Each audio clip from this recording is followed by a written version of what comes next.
नमस्कार, mission genius mind से संजीव मलिक। दोस्तों, हमारा ये वीडियो स्पिरिचुअलिटी सीरीज से है और हमारा टॉपिक है कि मृत्यु के बाद अगर हमारे परिजन सपनों में आते हैं तो क्या करें। तो परिजन यानी हमारा कोई भी डिसीज पर्सन जो चला गया है, अगर वो सपनों में आए तो क्या करना चाहिए। इससे पहले मैं आपको याद दिला दूं, मैंने अभी वीडियो डाला था कुछ समय पहले, मृत्यु के बाद क्या अपने परिजनों को याद करना चाहिए, क्या उनकी फ़ोटो घर में रखनी चाहिए, क्या श्राद्ध करना चाहिए। इस टॉपिक पर बहुत सारे सवाल आए हैं। तो पहले मैं एक बार एक छोटा सा क्रक्स में आपको इस बात का रिप्लाई कर दूं, क्योंकि बहुत ज़रूरी है। आपके सारे क्वेश्चंस का आंसर इसमें दे रहा हूं मैं। तो क्या मृत्यु के बाद अपने परिजनों को याद करना चाहिए या नहीं? आपको इसका सीधा सीधा आंसर है, आपको दुखी होकर याद बिल्कुल नहीं करना चाहिए। दुखी होकर नहीं करना चाहिए। मैंने बहुत सारे लोगों को पहले भी जवाब दिया है, फिर बता रहा हूं, दुखी होकर याद मत कीजिए। लोग लिखते हैं, लोगों ने दुनिया भर के क्वेश्चन नीचे लिखे हैं कि मेरा कोई फलाना चला गया है, अपने माता पिता चले गए हैं, क्या हम उन्हें भूल जाएं? आप अगर भूल जाने का मतलब समझिए, अगर आप उनके प्रति धन्यवाद भाव से भरे हैं, थैंकफुल होकर भरे हैं, तो आप उन्हें बार बार याद कर सकते हैं, इसमें प्रॉब्लम नहीं है। लेकिन अगर आप उनको दुखी भाव से याद करते हैं तो डेफिनेटली उन्हें आप भूल जाने का प्रयास करें। दुखी भाव से याद मत करिए, क्योंकि इससे उनकी तरक्की में बाधा पड़ती है। ये हमने बहुत सारे ऐसी सोल से बात करी है, पास्ट लाइफ में जाकर सोल वर्ल्ड में से भी कांटेक्ट करके कुछ सोल से हमने बात करी, तो वो लोग वो बताती हैं, वो सोल्स, कि हमें अगर कोई यहाँ से दुखी होकर याद करता है तो हमें बहुत पीड़ा पहुँचती है। और न केवल सोल वर्ल्ड में, बल्कि अगर उनका अगला जन्म भी हो चुका होता है तब भी उनको वो दुख पहुंचता है, क्योंकि जिस सोल को आप याद कर रहे हो वो सोल अभी किसी रूप में है वहां पर। अगर वो किसी बच्चे के रूप में है तो उस बच्चे को भी पीड़ा पहुंचती है अगर आप उसे नेगेटिवली याद करते हो, दुखी होकर याद करते हो। हाय वो ऐसा था, हाय उसके कारण मुझे इतना दुख हो रहा है। अगर आप इस ढंग से याद करते हो तो ये अलाउड नहीं है। ये सामने वाले की सोल को परेशान करता है, दुखी करता है। अगर आप सचमुच ही उनसे प्यार करते थे तो उनकी सोल के लिए धन्यवाद का भाव रखिए। याद रखिए, चाहे वो कितना भी सुख, कितना भी आनंद उन्होंने यहाँ संसार में रहते हुए दिया हो, लेकिन अब तो वो जा चुके हैं, अब वो एक दूसरी दुनिया का पार्ट है। तो आपको उनके प्रति धन्यवाद का भाव रखना चाहिए कि आपने हमारे लिए इतना कुछ किया, हम आपके प्रति बार बार शुक्राना अदा करते हैं, आप हमें आशीर्वाद दीजिए, हमारा घर परिवार स्वस्थ रहे, हम निरोगी रहें, ऐसा आप आशीर्वाद दीजिए। ठीक है, आप उनसे मार्गदर्शन के लिए प्रार्थना करें कि अगर मैं कोई गलती करूं तो मेरा मार्गदर्शन करते रहिए। इस ढंग से याद करने में कोई आपत्ति नहीं है। इसके साथ साथ आप सुबह और शाम घर में उनके निमित्त दिया जला सकते हैं। दिया जलाना बिल्कुल नॉर्मल बात है।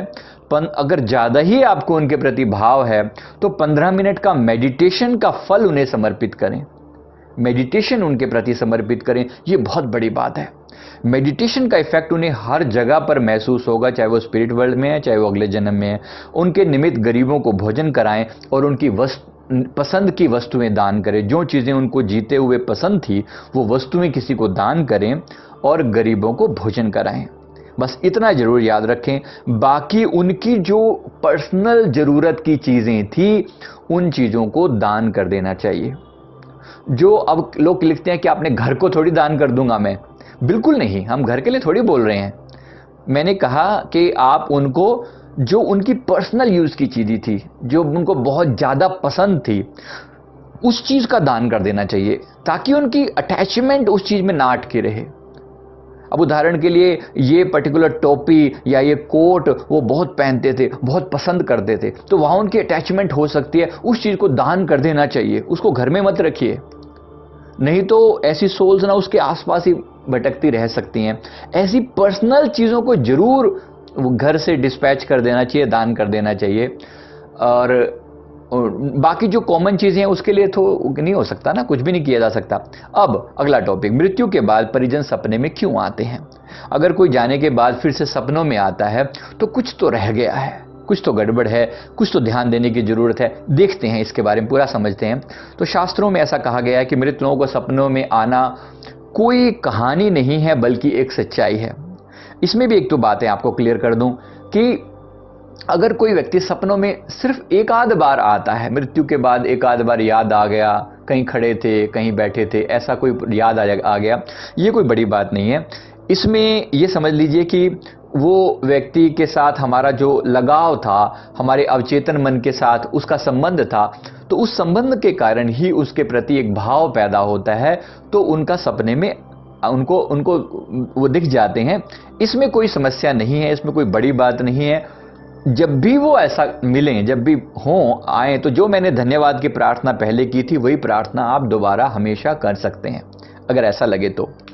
अब दूसरी बात है कि अगर लोग आते क्यों हैं, तो सपनों में लोग आते क्यों हैं, तो किसी ना किसी सुख या दुख के कारण आते हैं। अगर कोई मैसेज उन्हें देना होता है तो आते हैं, कभी कभी धन्यवाद देने के लिए आते हैं, कभी कभी वो परेशान होते हैं तब आते हैं। तो इसको थोड़ा और गहराई से समझते हैं। तो अगर कोई पर्सन रिपीटेडली आ रहा है, जैसे मैंने कहा ना, अगर कोई एक आध बार आया है तो उसमें कोई बड़ी बात नहीं है, तो उसको बहुत सीरियसली लेने की जरूरत नहीं है। सिर्फ धन्यवाद करें, मेडिटेशन करें, उनके निमित्त सुबह शाम दिया जला सकते हैं, बस इससे ज्यादा कुछ नहीं करें। और अगर कोई पर्सन बार बार आ रहा है तो फिर प्रॉब्लम है, फिर कुछ सोचने की जरूरत है, कुछ समझने की जरूरत है, शायद वो आपसे कुछ चाहते हैं।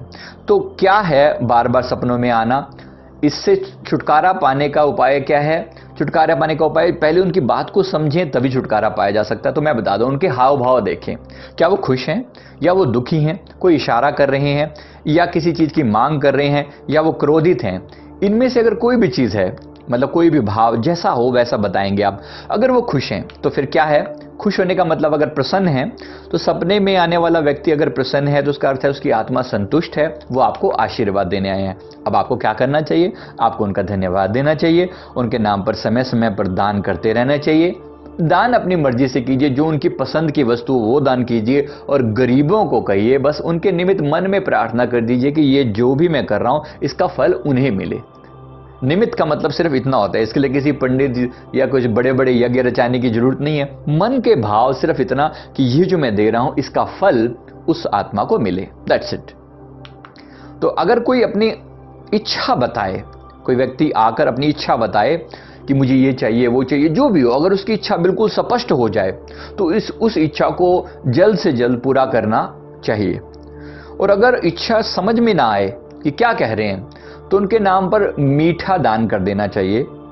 और अगर कोई सचमुच ज्योतिष के जानने वाले लोग मिल जाते हैं तो उनसे इनकी इस बारे में समझना चाहिए कि क्या दान दिया जाए। मतलब अगर तो किसी उपाय से उनको वो सपनों में आना बंद हो जाए तो ठीक है, ना हो जाए तो इसका मतलब है कि उनके लिए प्रार्थना की जरूरत है, उनकी सोल भी अटकी हुई है किसी विशेष कारण से। वही मैं समझने का प्रयास कर रहा हूं, वो मैं आपको बता दूं। अगर कोई व्यक्ति दुखी होकर आया है, तो दुखी आया है तो डेफिनेट बात है कि उनको इस लोक से अभी मुक्ति नहीं मिली है, वो यहां से आगे का प्रस्थान वो नहीं कर पाए हैं, उनकी सोल यहां पर है और वो परेशान हैं, दुखी हैं। तो वो जो इशारा करें उस बात को समझने का आप प्रयास कीजिए कि क्या इशारा किया जा रहा है, और उनके प्रति प्रार्थना जरूर करें। प्रार्थना का मतलब है कि अपने घर के सभी लोग मिलकर अपने इष्ट या गुरु के प्रति उनकी मुक्ति के लिए प्रार्थना करें। हे प्रभु, हे भगवान, हे मेरे इष्ट, हे सर्वशक्तिमान परमेश्वर, उनकी आत्मा को शांति दीजिए, उन्हें यहां से मुक्ति दीजिए। ये प्रार्थना आपको जरूर करनी चाहिए। किसके आगे करनी चाहिए? अपने इष्ट गुरु या सर्वशक्तिमान ईश्वर के आगे, किसी भी रूप में कर सकते हैं, क्योंकि आप इष्ट या देवता को भी प्रार्थना करते हैं तो वो प्रार्थना भी परमात्मा तक ही पहुंचाने का एक साधन है। तो ये प्रार्थना जरूर करनी चाहिए। और उनके लिए सुबह शाम घर में दिया जरूर जलाना चाहिए। हर रोज 15 मिनट के मेडिटेशन का फल उन्हें समर्पित करना चाहिए। उनके निमित्त गरीबों को भोजन कराना चाहिए और उनकी पसंद की वस्तुओं का दान करना चाहिए। बिल्कुल सीधी और स्पष्ट ये है मैसेज। अगर आपको इसमें कोई भी दिक्कत हो तो आप हमसे पूछ लीजिए फोन करके। उनके निमित्त किसी पवित्र ग्रंथ का पाठ करवाया जा सकता है। आप पूछेंगे कौन से ग्रंथ का? जो भी पंडित कोई रिकमेंड करें तो वो ठीक है, जो आपके मन में आए या जो उनको पसंद था अपने जीते जी, उस ग्रंथ का पाठ उनको कराना चाहिए उनके निमित्त। और मेडिटेशन में एक बार फिर याद दिला दूं, क्योंकि इसके लिए हमें बार बार प्रेरणा होती है, हमें बोला जाता है, बहुत सारे लोगों को हमने ये उपाय बताया है कि उनके निमित्त मेडिटेशन कीजिए। आप मेडिटेशन का फल जब मेडिटेशन पूरा कर लें तो उसके लास्ट में प्रार्थना करें कि हे प्रभु, इस मेडिटेशन का अगर कोई फल मुझे मिलता है, मैं ये फल उस व्यक्ति के प्रति दान करता हूँ, समर्पित करता हूँ, इसका फल उन्हें मिले और उनकी आत्मा को शांति मिले। याद रखिए, सबसे पावरफुल चीज़ है उनके निमित्त किया हुआ मेडिटेशन। बेहतर तो यही था कि उन्होंने जीते जी मेडिटेशन किया होता और अपनी आत्मा को यहीं से मुक्त करवा लिया होता। और आप भी ऐसा जरूर करें, आप भी ऐसा जरूर करें कि जीते जी मेडिटेशन करके अपनी आत्मा को मुक्त करें, ताकि आपके लिए किसी को सोचने की भी जरूरत ना पड़े कि आना या जाना ये छोटी बातें हैं। ये दिक्कत ये इसलिए हो रहा है क्योंकि आपने जीते जी प्रयास नहीं किया। अगर प्रयास किया होता तो आपको ये सब चीज़ों से आप पहले से ही मुक्त हो जाते, जीते जी मुक्त हो जाते। तो मरने के बाद की टेंशन किसको होनी चाहिए। उनके प्रति धन्यवाद का भाव रखिए, आपने हमारे लिए कुछ किया और इसके प्रति लिए शुक्राना। आप हमें आशीर्वाद दीजिए, हमारा परिवार स्वस्थ रहे, निरोग रहे। अब दान किस रूप में करें, जो मैंने दान की बात करी, दान के साथ कोई ना कोई विधि विधान या तर्पण करना चाहिए या उनके प्रति श्राद्ध करने चाहिए। इसमें कोई प्रॉब्लम नहीं है, जो शास्त्र उचित बात है वो जरूर करनी चाहिए। दान किस रूप में करना है इसके लिए आप पूछ सकते हैं, तो उनके नाम पर किसी ग्रंथ का पाठ या किसी पर्टिकुलर चीज़ का दान आप करें। अगर समझ में ना आए तो किसी मीठी चीज़ का दान कर दीजिए या वाइट चीज़ का दान कर दीजिए, जैसे मीठे चावल या खीर या मीठा हलवा बांटा जा सकता है, या फिर कोई मिठाई, कोई पर्टिकुलर मिठाई भगवान को अर्पित करने के बाद उनके निमित्त कर दें। पहले अर्पित करें भगवान को, फिर उनके निमित्त कर दें कि इसका फल उनको मिले, और फिर आप वो मिठाई बांट दें लोगों में, तो इससे उनको कोई दिक्कत नहीं होती। तो मैं उम्मीद करता हूँ ये वीडियो आपको जरूर पसंद आया होगा। कुछ नए सवाल भी खड़े हुए होंगे।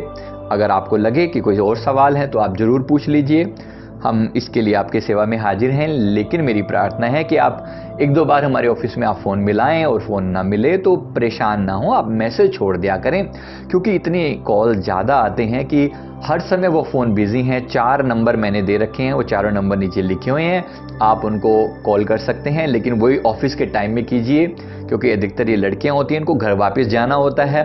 तो घर जाने के बाद हम आपकी कॉल उठा पाएँ ये हमारे लिए संभव सबके लिए नहीं है। तो सुबह का टाइम 9 बजे से लेकर शाम के 6 बजे के बीच में ही आप कॉल किया करें। Thank you very much. मैं उम्मीद करता हूँ वीडियो आपको जरूर पसंद आया होगा। वीडियो को लाइक करें, शेयर करें, कमेंट करें, हमारे चैनल को जरूर सब्सक्राइब कर लें। Thank you very much.